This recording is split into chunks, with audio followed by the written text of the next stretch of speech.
शांती.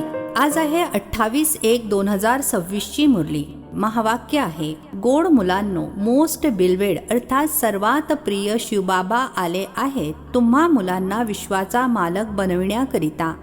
तुम्ही त्यांच्या श्रीमतावर चाला. प्रश्न आहे, मनुष्य परमात्म्याच्या बाबतीत कोणत्या दोन गोष्टी एकमेकांच्या विरुद्ध बोलतात? उत्तर आहे, एकीकडे म्हणतात परमात्मा अखंड ज्योती आहे आणि दुसरीकडे म्हणतात ते तर नावारूपापासून न्यारे आहेत. ह्या दोन्ही गोष्टी एकमेकांच्या विरुद्ध आहेत. यथार्थ रूपाने न जाणल्या कारणानेच पतित बनतात. बाबा जेव्हा येतात तेव्हा ते स्वतःची खरी ओळख देतात. गीत आहे, मरना तेरी गली में, जीना तेरी गली में. ओम शांती. मुलांनी गाणे ऐकले, जेव्हा कोणी मरतात तेव्हा बाबांकडे जन्म घेतील. हेच म्हटले जाते की पित्याकडे जन्म घेतला. आईचे नाव घेत नाही. अभिनंदन पित्याचे केले जाते. आता तुम्ही मुले जाणता आम्ही आत्मे आहोत. ती झाली शरीराची गोष्ट. एक शरीर सोडून मग दुसऱ्या पित्याकडे जातात. तुम्ही 84 जन्मांमध्ये 84 साकार पिता घेतले आहेत. वास्तविक तुम्ही मूलतः निराकार पित्याची मुले आहात. तुम्ही आत्मे परमपिता परमात्म्याची मुले आहात. राहणारे देखील तिथलेच आहात, ज्याला निर्वाण धाम अथवा शांतीधाम म्हणतात. मूलतः तुम्ही तिथे राहणारे आहात. बाबा देखील तिथे राहतात. इथे येऊन तुम्ही लौकिक पित्याची मुले बनता तेव्हा मग त्या पित्याला विसरून जाता. सतयुगामध्ये देखील तुम्ही सुखी बनता आणि त्या पारलौकिक पित्याला विसरून जाता. सुखामध्ये त्या पित्याची कोणीही आठवण करत नाहीत. दुःखामध्ये आठवण करतात आणि आठवण देखील आत्माच करते. जेव्हा लौकिक पित्याची आठवण करतात तेव्हा बुद्धी शरीराकडे असते. हे बाबा त्यांची आठवण करताना म्हणतील, ओ बाबा. आहेत दोघेही बाबा. बरोबर शब्द बाबाच आहे. हे देखील फादर, ते देखील फादर आहेत. आत्मा त्या रूहानी बाबांची आठवण करते तेव्हा बुद्धी तिथे जाते. हे बाबा बसून मुलांना समजावून सांगत आहेत. आता तुम्ही हे जाणता की बाबा आलेले आहेत.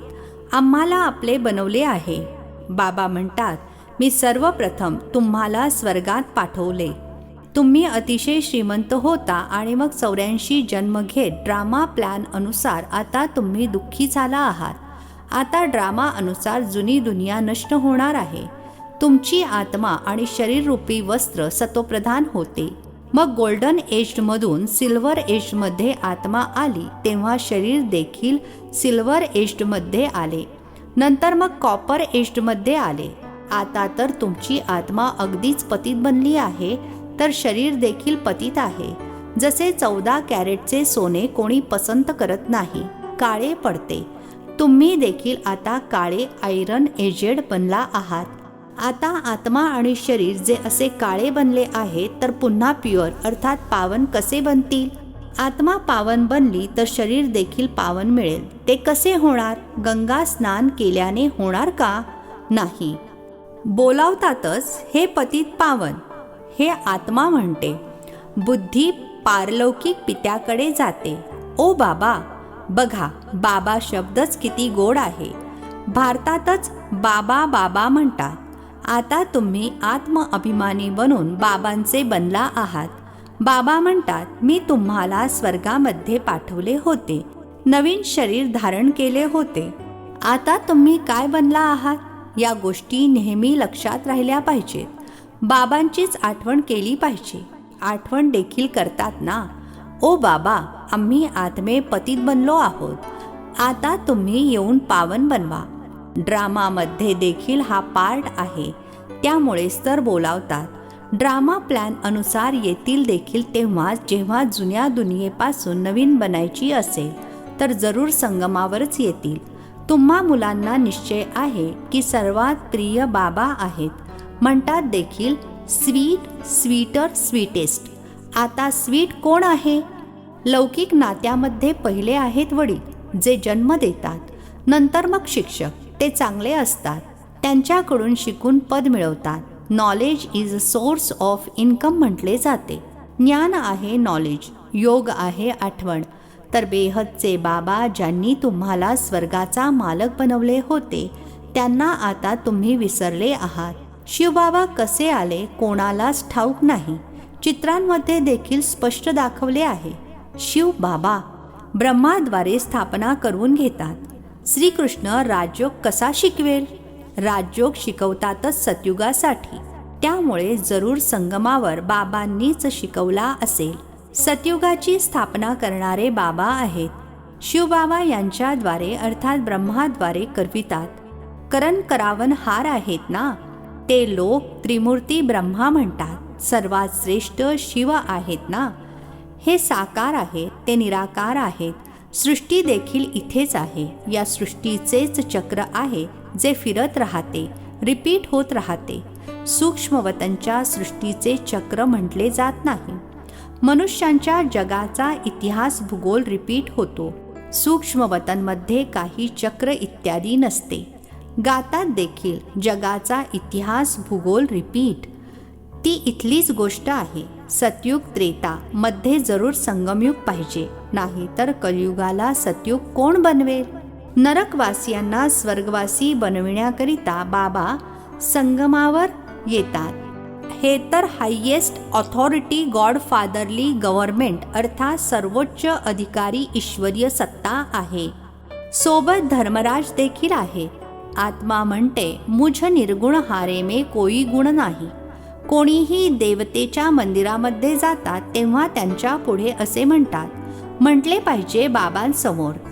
त्यांना सोडून भावांसमोर अर्थात देवतांसमोर येऊन म्हणतात, हे देवता भाऊ आहेत ना. भावांकडून तर काहीही मिळत नाही. भावांची पूजा करता करता खालीच घसरत आले आहेत. आता तुम्ही मुले जाणता बाबा आलेलेच आहेत. त्यांच्याकडून आम्हाला वारसा मिळतो. बाबांनाच जाणत नाहीत. सर्वव्यापी म्हणतात. कोणी तर म्हणतात अखंड ज्योती तत्व आहे. कोणी म्हणतात हे नावारूपापासून न्यारे आहेत. जर अखंड ज्योती स्वरूप आहेत तर मग नावारूपापासून न्यारे कसे म्हणता? बाबांना न जाणल्यामुळेच पतित बनले आहेत. तमोप्रधान देखील बनायचेच आहे. मग जेव्हा बाबा येतात तेव्हा येऊन सर्वांना सतोप्रधान बनवतात. सर्व आत्मे निराकारी दुनियेमध्ये बाबांसोबत राहतात आणि मग इथे सदो रजो तमोमध्ये येऊन पाठ बजावतात. आत्माच बाबांची आठवण करते. बाबा येतात देखील, सांगतात देखील की मी ब्रह्मातनाचा आधार घेतो. हा भाग्यशाली रथ आहे. आत्म्याविना रथ थोडाच असतो. आता तुम्हा मुलांना समजावून सांगितले आहे. हा ज्ञानाचा पाऊस आहे, नॉलेज आहे, ज्याच्यामुळे काय होते? पतित दुनियेची पावन दुनिया बनते. गंगा जमुना तर सतयुगामध्ये देखील असतात. म्हणतात श्रीकृष्ण यमुनेच्या काठावर खेळ खेळतात. अशा तर काही गोष्टी नाही आहेत. तो तर सतयुगाचा प्रिन्स आहे. खूप चांगल्या प्रकारे त्याला सांभाळले जाते, कारण फूल आहे ना. फुले किती चांगली सुंदर असतात. सर्वजण येऊन फुलांचा सुगंध घेतात. काट्यांचा थोडाच सुगंध घेतील. आता ही तर आहे काट्यांची दुनिया. बाबा येऊन काट्यांच्या जंगलाला फुलांचा बगीचा बनवतात, म्हणून त्यांचे नाव बबुलनाथ असे देखील ठेवले आहे. काट्यांना फूल बनवतात म्हणून महिमा गातात. काट्यांना फूल बनवणारे बाबा. आता तुम्हा मुलांचे बाबांवर किती प्रेम असायला पाहिजे. ते लौकिक वडील तर तुम्हाला गटारात अर्थात विकारामध्ये टाकतात. हे बाबा तुम्हाला गटारातून काढून 21 जन्मांसाठी पावन बनवतात. ते तुम्हाला पतित बनवतात. तेव्हाच तर लौकिक पिता असताना देखील आत्मा पारलौकिक पित्याची आठवण करते. आता तुम्ही जाणता अर्धे कल्प बाबांची आठवण केली आहे. बाबा येतात देखील जरूर. शिवजयंती साजरी करतात ना. तुम्ही जाणता आपण बेहदच्या बाबांचे बनलो आहोत. आता आपले नाते त्यांच्याशी देखील आहे, तसेच लौकिक पित्याशी देखील आहे. पारलौकिक बाबांची आठवण केल्याने तुम्ही पावन बनाल. आत्मा जाणते ते आमचे लौकिक आणि हे पारलौकिक बाबा आहेत. भक्ती मार्गामध्ये देखील हे आत्मा जाणते. तेव्हाच तर म्हणतात हे भगवान, ओ गॉड फादर. अविनाशी बाबांची आठवण करतात. ते बाबा येऊन स्वर्ग स्थापन करतात. हे कोणालाच ठाऊक नाहीये. शास्त्रांमध्ये तर युगांचा कालावधी देखील खूप प्रदीर्घ लिहून ठेवला आहे. हे कोणाच्याही डोक्यात येत नाही की बाबा येतातच पतितांना पावन बनविण्यासाठी, तर जरूर संगमावर येतील. कल्पाचे आयुर्मान लाखो वर्ष लिहून लोकांना एकदम घोर अंधारामध्ये टाकले आहे. बाबांना भेटण्यासाठी खस्ता खात राहतात. म्हणतात जे खूप भक्ती करतात त्यांना भगवान भेटतो. सर्वात जास्त भक्ती करणाऱ्यांना जरूर सर्वात पहिला भेटला पाहिजे. बाबांनी हिशोब देखील सांगितला आहे. सर्वात अगोदर भक्ती तुम्ही करता, तर सर्वात पहिले तुम्हालाच भगवंताकडून ज्ञान मिळाले पाहिजे, ज्यामुळे मग तुम्हीच नवीन दुनियेमध्ये राज्य कराल. बेहदचे बाबा तुम्हा मुलांना ज्ञान देत आहेत. यामध्ये काही त्रास होण्याचा प्रश्नच नाही. बाबा म्हणतात तुम्ही अर्धे कल्प आठवण केली आहे, सुखामध्ये तर कोणी आठवणच करत नाही. शेवटी जेव्हा दुःखी होतात तेव्हा मी येऊन सुखी बनवतो. आता तुम्ही खूप मोठी असामी बनत आहात. बघा, मुख्यमंत्री, पंतप्रधान इत्यादींचे बंगले किती फर्स्ट क्लास असतात. तिथे मग गायी इत्यादी सर्व वस्तू एकदम फर्स्ट क्लास असतील. तुम्ही तर किती मोठे असामी अर्थात देवता बनता. दैवी गुणवाले देवता स्वर्गाचे मालक बनता. तिथे तुमच्यासाठी महाल देखील हिरे माणकांचे असतात. तिथे तुमचे फर्निचर सोन्याने मढवलेले फर्स्ट क्लास असेल. इथे तर झोपाळे इत्यादी सर्व भिकारडे आहेत. तिथे तर सर्व वस्तू फर्स्ट क्लास हिरे माणक्यांच्या असतील. हा रुद्र ज्ञान यज्ञ आहे. शिवाला रुद्र देखील म्हणतात. जेव्हा भक्ती पूर्ण होते तेव्हा मग भगवान रुद्र यज्ञ रचतात. सतयुगामध्ये यज्ञ किंवा भक्तीचा प्रश्नच नाही. यावेळीच बाबा हा अविनाशी रुद्र ज्ञान यज्ञ रचतात, ज्याचे नंतर गायन चालत राहते. भक्ती काही कायमचीच चालत राहणार नाही. भक्ती आणि ज्ञान, भक्ती आहे रात्र, ज्ञान आहे दिवस. बाबा येऊन दिवस बनवतात, तर मुलांचे बाबांवर किती प्रेम असायला हवे. बाबा आम्हाला विश्वाचा मालक बनवत आहेत. सर्वात प्रिय बाबा आहेत. त्यांच्यापेक्षा जास्त प्रिय वस्तू कोणती असू शकत नाही. अर्ध्या कल्पापासून आठवण करत आला आहात. बाबा येऊन आमची दुःख हरण करा. आता बाबा आले आहेत, समजावून सांगत आहेत की तुम्हाला तुमच्या घर गृहस्थीमध्ये तर राहायचेच आहे. इथे बाबांसोबत किती काळ बसणार. बाबांसोबत तर परमधाममध्येच राहू शकता. इथे इतकी सर्व मुले काही राहू शकणार नाहीत. टीचर प्रश्न कसे विचारतील, लाऊडस्पीकरवर उत्तर कसे देणार, म्हणून थोड्या थोड्या स्टुडंटना शिकवतात. कॉलेजेस तर खूप असतात, मग त्यांच्या परीक्षा होतात, यादी निघते. इथे तर एकच बाबा शिकवतात. हे देखील समजावून सांगितले पाहिजे की सर्वजण दुःखामध्येच त्या पारलौकिक बाबांची आठवण करतात. आता ते बाबा आलेले आहेत. महाभारी महाभारत युद्ध देखील समोर उभे आहे. ते समजतात महाभारत युद्धाच्या वेळी श्रीकृष्ण आला असे तर होऊ शकत नाही. बिचारे गोंधळलेले आहेत ना, तरी देखील कृष्ण कृष्ण असे म्हणत आठवण करत राहतात. आता मोस्ट बिलवेड अर्थात सर्वात प्रिय शिव देखील आहेत, तर श्रीकृष्ण देखील आहेत. परंतु ते शिव आहेत निराकार, तो श्रीकृष्ण आहे साकार. निराकार बाबा सर्व आत्म्यांचे पिता आहेत. दोघेही सर्वात प्रिय आहेत. श्रीकृष्ण देखील विश्वाचा मालक आहे ना. आता तुम्ही निर्णय करू शकता. जास्त प्रिय कोण? शिवबाबाच तर असे लायक बनवतात ना. श्रीकृष्ण काय करतो? बाबाच त्याला असे बनवतात. तर गायन देखील त्या बाबांचे जास्त व्हायला पाहिजे. शंकराचे तांडव दाखवतात. खरे तर तांडव इत्यादींचा तर प्रश्नच नाही. बाबांनी समजावून सांगितले आहे. तुम्ही सर्व पार्वती आहात. हे शिव अमरनाथ तुम्हाला कथा ऐकवत आहेत. ते आहेत वॉइसलेस वर्ल्ड अर्थात निर्विकारी दुनिया. विकाराची गोष्टच नाही. बाबा विकारी दुनिया थोडीच रचतील. विकारामध्येच दुःख आहे. मनुष्य हठयोग इत्यादी खूप शिकतात. गुहेमध्ये जाऊन बसतात. आगीवरून देखील चालतात. रिद्धी सिद्धी देखील खूप आहे. जादूने खूप गोष्टी काढतात. भगवंताला देखील जादूगर, रत्नाकर, सौदागर म्हणतात, तर जरूर चैतन्य अर्थात सजीव आहेत ना. म्हणतात देखील मी येतो, जादूगार आहेत ना. मनुष्यांना देवता, भिकाऱ्याला राजपुत्र बनवतात. अशी जादू कधी बघितली आहे? अच्छा, गोड गोड खूप खूप वर्षांनंतर भेटलेल्या मुलांप्रती मातपिता बापदादांची प्रेमपूर्वक आठवण आणि सुप्रभात.